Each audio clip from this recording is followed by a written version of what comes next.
Hey guys, welcome to Boxing Squared for boxing news and views from around the internet. The WBA delivers a gift every single month in the form of its rankings. And I say that because every month there is something notable or bizarre or both that's in it. The top 15 for September, it's out, and I can't stress this enough. In general, it's a monstrosity. It really is. So what I'm going to do is work from the bottom up, because at 15th spot is where one of the biggest shockers for the month is. Buckle in. Let's go. So at 15, Christopher Lovejoy. He's a 34-year-old prospect out of the United States. And you might be asking, Christopher who? A lot of fight fans will never have heard of this guy. He's been toiling away in obscurity, blowing out Neville nobodies left, right and centre.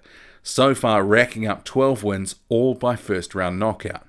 It does sound impressive from first glance, but if you look under the hood, have a look at the record. He's actually fought, in those 12 times, 5 debutants. And there's also a further 3 guys who've got no wins to their name. So that's 8 of his first 12 opponents that didn't have a single win when he faced them. The collective overall record of his opponents, 25 wins, 83 losses, 5 draws. I'm scratching my head here.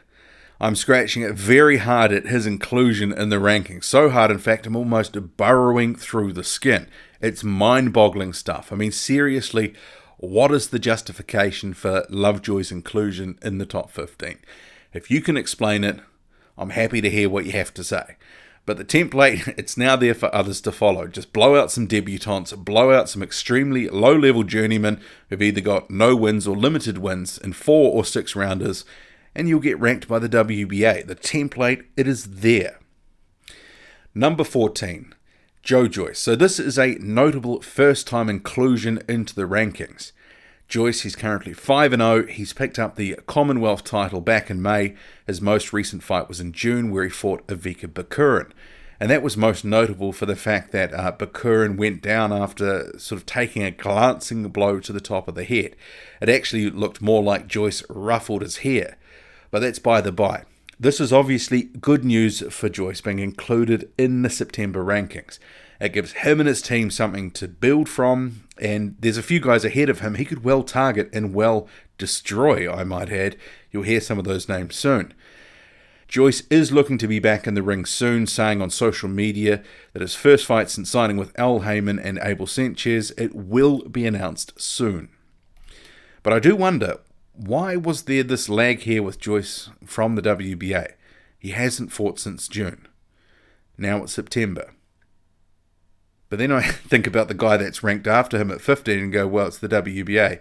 Anything can happen, but why now? On the strength of his beatdown of Lenroy Thomas back in May, he could have been included after that point in, July or whatever, June, July. But it's fair to say, Joyce, he's not the average 5-0 prospect. So I'm not mad at this inclusion, but the timing aspect is interesting because you could argue he could have been included earlier. But yeah. In terms of Joyce, a fight is coming soon, and you'd expect he will continue to rise in these rankings if he continues to win. Number 13, Bogdan Dino. He's been at the tail end of the WBA rankings for months now. He's currently 18-0. And I'd note, as yet, no fights in 2018. And even since 2015, he's only had 6 prospect-level fights. And the most notable win on his record is against well-travelled journeyman Marcelo Nascimento, who was 18-15 at the time.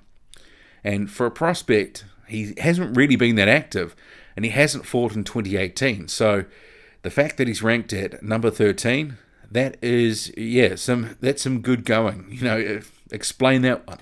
Okay, so I'm going to rip through the next sort of half a dozen or so fighters because I do want to get to the Trevor Bryan situation at the top of the rankings. But at number 12, Alexander Ustinov.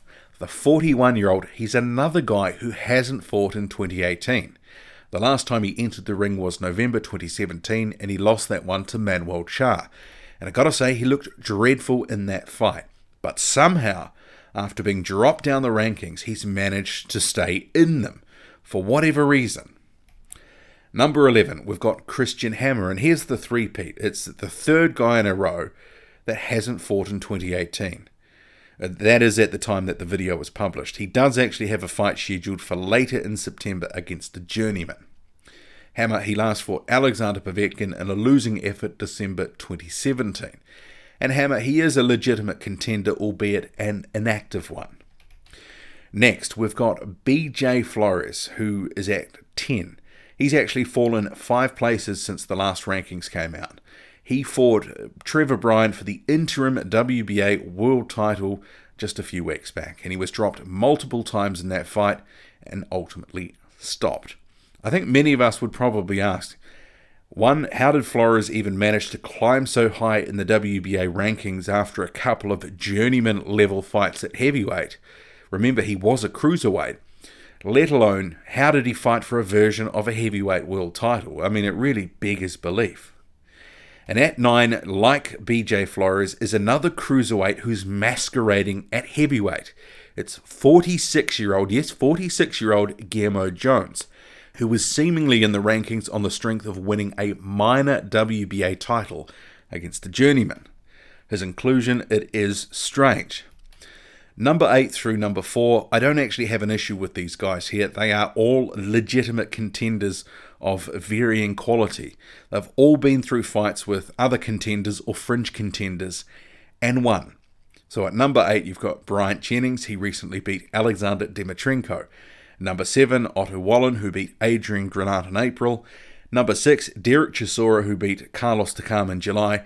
Number 5, Dillian Whyte, who beat Joseph Parker, and before that, Lucas Brown. That was both in 2018. And Jarrell Miller, who beat Johan Duopa. These guys, they do have some form to justify their place in the top 15. I mean, sure, we can debate where they should sit in the rankings, but I think they've all done something to arguably merit a spot in the top 15. Okay, at number 3, we have Oquendo. Yes, Oquendo, 45-year-old Oquendo. This guy, he hasn't fought since 2014, but he is entitled to a title shot in the WBA because of a court challenge he was able to successfully mount. And that title shot is scheduled for the end of September against WBA regular champion Manuel Charr. There has been a lot of uncertainty about this fight ever since it was called. There's been some issues from the purse bid to the scheduling of the fight, and more recently there was talk of court action.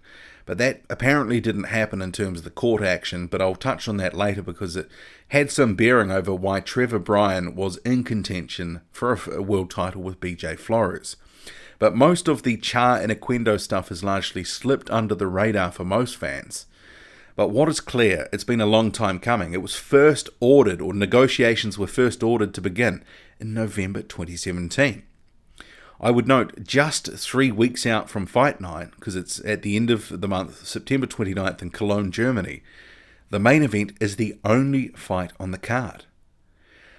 That doesn't exactly inspire confidence that this fight is going to occur as planned. Hopefully it does. Okay, we're getting to the sharp end now of the rankings, and we've got WBA mandatory challenger Alexander Povetkin. He falls 1 spot to number 2. So Povetkin, he's facing Anthony Joshua on September 22nd. Obviously, if he wins, he becomes the super champion. If he loses, he probably drops down the rankings. But it's the WBA, who knows? But number 1, we've got the newest world champion, Trevor Bryan. He claimed the WBA interim world title in August after beating BJ Flores. And that fight, it was originally an eliminator, but then it was awarded title status amid confusion whether there was legal action underway relating to the Charr and Oquendo fight. But apparently there was no court action because representatives of both fighters, they came out and said there is no court action. But somehow, the interim status for Bryan and Flores for that fight, it stood. So the justification for giving it seemed murky, but it ended up keeping it. The WBA's never really fully explained itself. It's never really said much at all. But Bryan, he is now the 3rd WBA world champion at heavyweight when he did beat Flores. He moved to 20-0, and Flores is actually possibly the best name on his super thin resume. I mean, the couple of guys that he fought before Flores had 44 losses between them, and that's not exactly the guys you should be fighting leading up to a world title. Not that he possibly deserved one anyway. I mean, the other name of note that's on his record is a journeyman, Derek Rossi. So when you're sort of fighting it out between Rossi and Flores as the best name on your record, it's not good. I mean, Bryan, he can definitely thank his lucky stars for being in the position that he is, because many fans have been crying foul that he doesn't deserve to be where he is. The record, it's wafer thin. Wafer thin. But now the WBA has seen fit to elevate him on the back of his World Championship win, to elevate him to number one. They've also given him an honourable mention, a shout out in its rankings update. Question now is, what are the implications for Bryan in the what next? And if I were Jarrell Miller, who's at number 4, he's dropped down the rankings himself a spot, I might be feeling a little bit uneasy because Trevor Bryan may well have jumped the queue. He may be the guy to face the winner of the Charr and Oquendo fight. Or maybe Don King has got an opportunity now because it's a version of a world title that Bryan holds. He might be able to cash him in on this. Cash in on the title status, try to woo a bigger fight with the likes of a Miller or a Dillian Whyte or someone else who would like to have that interim status, because it is a status symbol in itself. You can claim that you had a version of a heavyweight title. You can try parlay that into a bigger fight yourself. So there may well be some guys who are after Trevor Bryan right now. But certainly from all appearances, Bryan, he's probably going to get a payday one way or another, or at least another title shot potentially with Charr, because you'd think Charr will beat Oquendo. But this whole thing, I mean, if you'd have just said, 6 weeks ago, 2 months ago, 3 months ago, Trevor Bryan, WBA world champion, it's pretty unthinkable stuff given where he'd come from and who he'd been fighting. And he was gifted, a world title against BJ Flores, a cruiserweight. It is what it is. But that's the WBA all over. And these rankings, apart from the legitimate meat in the middle, it's a bit of a hodgepodge of inactive fighters, or guys you have to ask, well, what are they even doing there in the first place? Plus, there's 3 heavyweight champions on the books. It's all a bit mad.